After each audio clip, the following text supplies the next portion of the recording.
யாத்ரா புஸ்தகத்தில் ஸ்தோத்திரம் 1வது அதிகாரத்தில் யாத்ரா புஸ்தகம் ஸ்தோத்திரம் 1வது அதிகாரத்தில் 1வது அதிகாரம் 13வது 14வது வசனத்தை நம்ம வாசிக்க போகிறோம். எகிப்தியர் இஸ்ரவேல் புத்திரரை கொடுமையாய் வேலை வாங்கினார்கள். சாந்தும் செங்கலும் ஆகிய இவைகளை செய்யும் வேலையிலும் வயலில் செய்யும் சகல வேலைகளினாலும் அவர்களுக்கு அவர்கள் ஜீவன் கசப்பாக்கினார்கள்.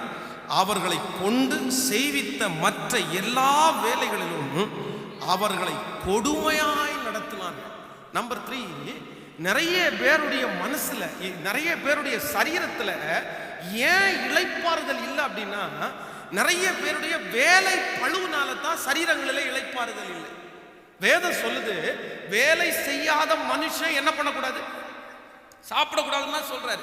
அப்போ ஒரு தேவனுடைய பிள்ளை சாப்பிடணும்னா கண்டிப்பா என்ன பண்ணணும்? ஆண்டவர் சொல்லும் போது என்னோடத்துல நீதிமொழிகளை சொல்றாரு, சோம்பேறியே நீ எவ்வளவு நேரம் படுத்துப்பாய், நீ எந்திரிச்சு போக மாட்டியா, நீ வேலை செய் அப்படின்னா ஆண்டவர் வேலை செய்ய கண்டிப்பா வேலை செய்யணும். ஆண்டவர் ஆதாமையும் ஏவாளையும் ஏதேன் தோட்டத்திலிருந்து ஏதேன் தோட்டத்துக்குள்ள வச்சதே காரணம் என்னன்னா, அதை பண்படுத்த தான் கத்தர் வச்சார். ஸோ அவனுக்கு ஒரு டியூட்டி கொடுத்திருந்தார், எல்லாருக்குமே வேலை இருக்கணும். அதான் வேலை செய்யாத மனுஷனுடைய சிந்தை சாத்தானுடைய தொழிற்சாலை. இதை மறந்துடக்கூடாது. வாலிப தம்பிங்க தங்கச்சிங்க எல்லாருமே சொல்றேன், படிச்சு முடிச்சாச்சா உடனே ஏதோ ஒரு வேலை கண்டிப்பா நீங்க செஞ்சிடும். நீங்க ஃப்ரீயா இருக்கவே கூடாது. அப்படி ஒருவேளை வேலை செய்யாம ஃப்ரீயா இருந்துட்டீங்க அப்படின்னா உங்க மண்டை யாருக்கு தொழிற்சாலையா மாறிடுமாமா? பரிசுத்தவான்கள் சொல்றாங்க, சத்ருக்கு தொழிற்சாலையே வேலை செய்யாம சும்மா இருக்கிறவங்களுடைய மைண்டு தான். நீங்க சும்மா இருக்கிற மைண்டு நிறைய பேருடைய வாழ்க்கையில சத்துரு தொழிற்சாலையா பயன்படுத்திடுவோம். வேலை ரொம்ப அதிகமா செய்யணும். ஆனா நிறைய பேருடைய வாழ்க்கையில அவங்க சரீரத்துல இளைப்பாறுதல் இல்லாத அளவுக்கு வேலை நடந்துருது. வேலையில 3 காரியத்தை ஆண்டவருடைய பிள்ளைகள் கற்றுக்கொள்ளணும். நம்பர் 1, இந்த இஸ்ரவேல் ஜனங்களை தான் வாசித்தாங்க. இஸ்ரவேல் ஜனங்களை பார்வோன் வேலையை கொடுத்து ஒடுக்கினான். அவனை பார்வோன் என்கிறதற்கு புதிய ஏற்பாட்டில் நமக்கு என்ன நம்ம விளக்கம் சொல்லுவோம் அப்படின்னா, பார்வோன் யாருக்கு ஒப்புமையாய் சொல்லப்பட்டிருக்கிறதுனா பிசாசு ஒப்புமையாய் சொல்லப்பட்டிருக்கிறது. சோ ஒரு தேவனுடைய பிள்ளைய சத்துரு இளைப்பாறுதல் அற்ற நிலைமைக்கு கொண்டு வரணும்னா அவங்களுக்கு அதிகமா என்னதான் கொடுக்குறான்?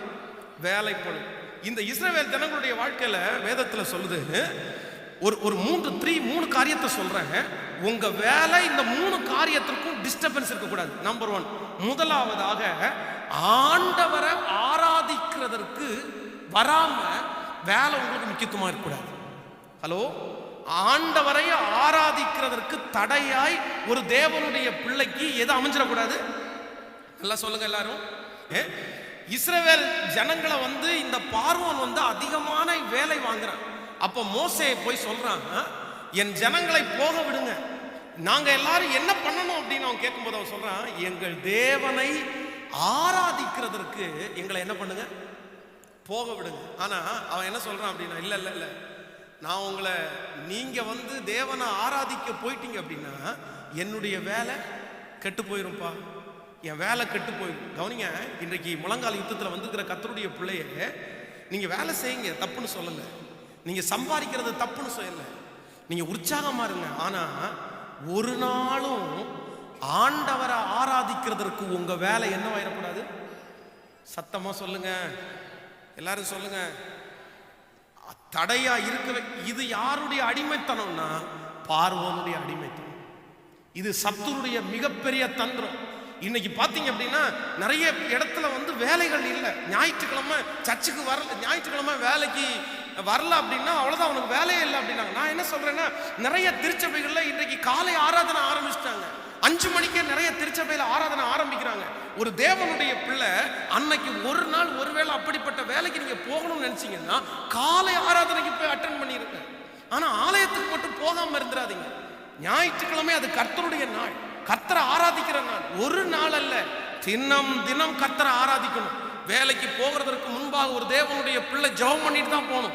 அப்படி ஜெபம் பண்ணிட்டு போகிறதற்கு உங்களுடைய வேலை தடையா இருக்குமானால் கர்த்தர் நியாயம் தீர்ப்பார். அப்போ ஒரு நாளும் உங்களுடைய வேலை கர்த்தரை விட்டு என்ன செய்யக்கூடாது, பிரிச்சக்கூடாது. ரெண்டாவது கவனிங்க, உங்க வேலை எதுக்குள்ள இருக்கணும்னா, ஒரு நாளும் உங்க குடும்பத்தை விட்டு உங்க வேலை பிரிச்சிடக்கூடாது. ஹலோ, கவனிக்கிறீங்களா? நீங்க வேலை செய்ய தப்புன்னு சொல்லல. ஒரு நாளும் உங்க குடும்ப உறவிலே வேலையின் நிமித்தமாக குடும்ப உறவுக்கு பிரிவினை வந்துடக்கூடாது. நிறைய பேர் வேலைன்னு சொல்லிட்டு ஒரு 10 நாள் போய் தங்குவாங்க, 20 நாள் போய் தங்குவாங்க. தன்னுடைய மனைவி தன்னுடைய பிள்ளைகள் எப்படி இருக்காங்க அவங்களுக்கு தெரியாது. அதே மாதிரி சிஸ்டர் பாருங்க, ஒரு மனநிலைமை பாதிக்கப்பட்ட ஒரு 8th ஸ்டாண்டர்ட் படிக்கிற பையன், 8ஆம் வகுப்பு படிக்கிற பையனை நான் சந்திச்சேன். அந்த வீட்டுக்கு அவன் ஒரே பையன், அவங்க அம்மா அப்பா, இவன் ஒரே பையன். அவனை பார்த்து கொஞ்ச நேரம் அவன்கிட்ட பேசிட்டே இருந்தேன். என்னாச்சுப்பா? அவன் என்ன செஞ்சிட்டான் அப்படின்னா, வீட்டுக்குள்ள போய் கதவை பூட்டிட்டு கட்டிலுக்கு அடியில் போய் படுத்துட்டான். கதவை உள்ளுக்குள்ள லாக் பண்ணிட்டு கட்டிலுக்கு அடியில் போய் படுத்துட்டான். அவங்க அம்மா அப்பா வேலை முடிச்சுட்டு பல மணி நேரங்கள் தேடியும் அவனுடைய பேரை சொல்லி கூப்பிட்டு அவன் வெளியே வரவே இல்லை. உள்ளேயே முழிச்சுட்டு உள்ள படுத்திருந்தான்.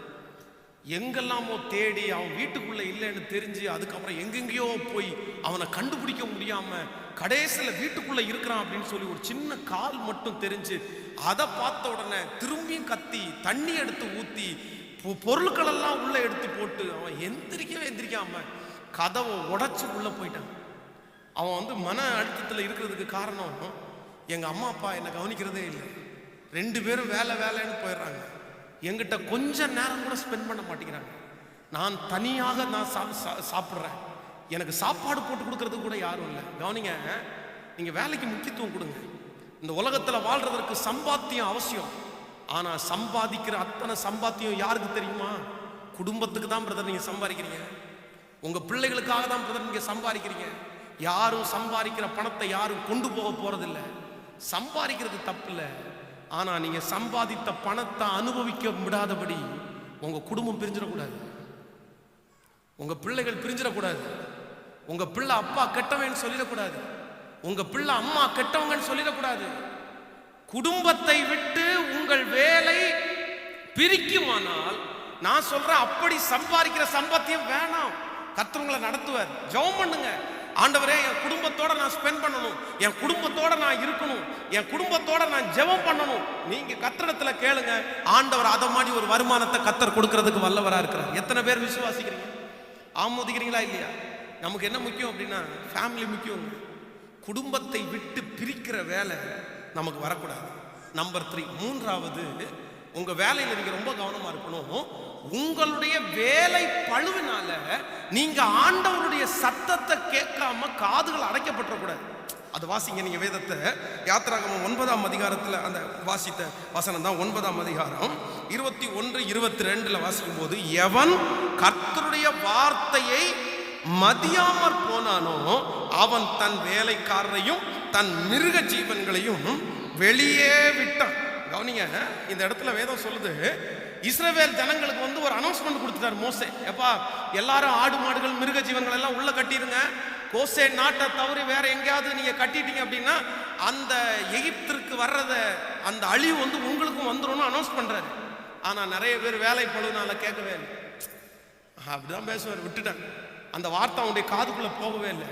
வேதம் சொல்லுது, யாருடைய ஆடு மாடுகள் எல்லாம் வெளியே நின்றுச்சோ எல்லாருடைய ஆடு மாடுகளும் மாண்டு போய் அந்த சங்காரம் இவங்களுக்குள்ளே வந்துருச்சு. நிறைய பேருடைய வேலை காதுக்குள்ள சத்தியம் போகவே போகாது, வசனம் உள்ளுக்குள்ள போகவே போகாது. அந்த வேலை பழு அவங்கள தடை செய்யும். ஆண்டவருடைய வார்த்தையை கேட்கறதுக்கு முக்கியத்துவம் கொடுக்கறது இல்லை. சர்ச்சில் நிறைய பேர் டைம் ஆச்சு பாஸ்டர் பிரசங்கம் பண்ண அவருடைய யோசனை வேலையில தான் இருக்கும்.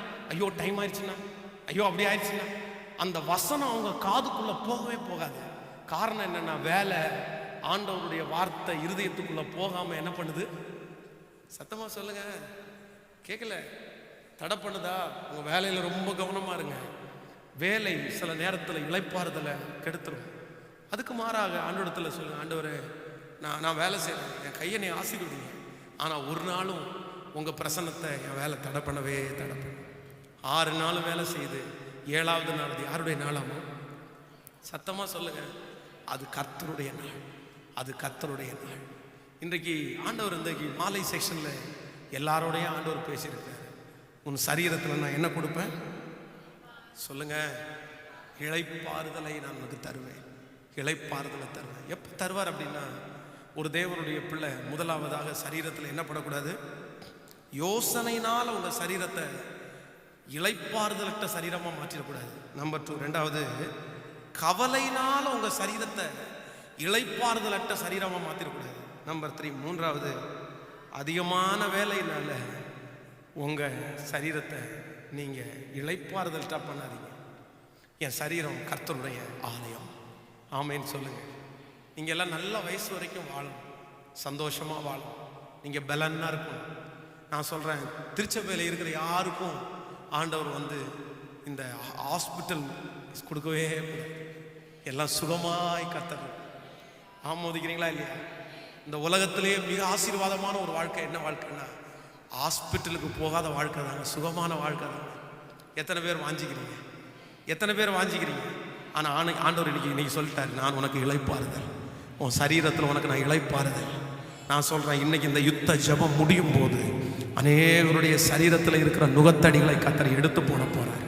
உங்கள் சரீரத்தில் ஒரு புது ஜீவனை கர்த்தர் கொடுக்க போகிறார். நல்ல பிளட் ஆண்டவர் கொடுக்க போகிறார். நல்ல நோய் எதிர்ப்பு சக்திகளை ஆண்டவர் கொடுக்க போகிறார். சரீரத்தில் நீண்ட நாட்களாக இருக்கிற சகல பிரச்சனைகளையும் கர்த்தர் இன்றைக்கு விடுதலை செய்ய போகிறார்.